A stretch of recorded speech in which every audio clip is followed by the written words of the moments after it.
There once lived an old man named Eli in a quiet seaside village. He had no family left, no riches to his name, only a small wooden house by the shore and a lamp that glowed each night in his window. Every evening, he would sit by that lamp, polish its glass, light the wick, and whisper softly, "Another day, another light." People in the village often wondered why the old man kept his lamp burning, even when storms tore through the coast and no ships ever passed that way anymore. To them, it was a waste, a lonely ritual.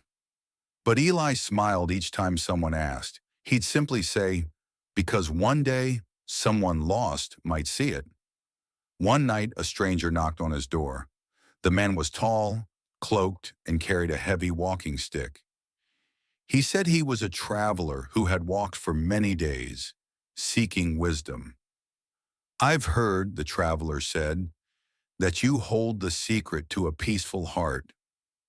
Eli chuckled, his eyes glowing under the warm lamplight. "I'm not sure I have a secret," he said, "but you can stay for soup if you like." They ate together in silence, the soup simple, the fire gentle.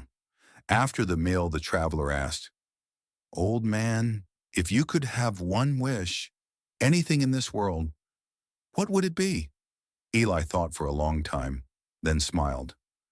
"I would wish for this flame to never go out." The traveler frowned. "That's all? No gold? No youth? No comfort?" Eli shook his head.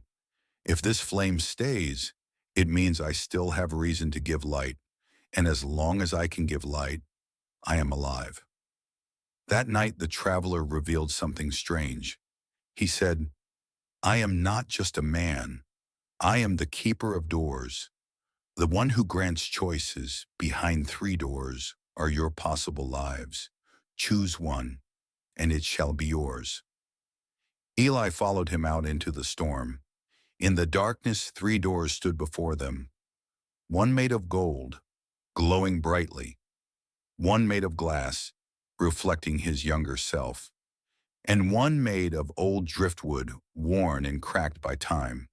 "Choose," the traveler said. Eli walked toward the driftwood door without hesitation. The traveler asked, "Why this one?" Eli smiled softly, his voice trembling with age but firm with truth. "Because this door has weathered storms, just like me, and yet it's still standing." He opened it and saw nothing. No treasure, no youth, no promise. Only darkness and a small flicker of light at the far end. The traveler looked disappointed. "Is this all?" Eli stepped closer to the light. It was his lamp, the same one that had always burned in his window. He turned and said, "I already have what I need, a light that still shines, even in emptiness." The traveler bowed deeply. "You have chosen wisely," he said quietly, "because peace was never behind the doors. It was always in the hand that held the light." Eli returned home through the wind and rain.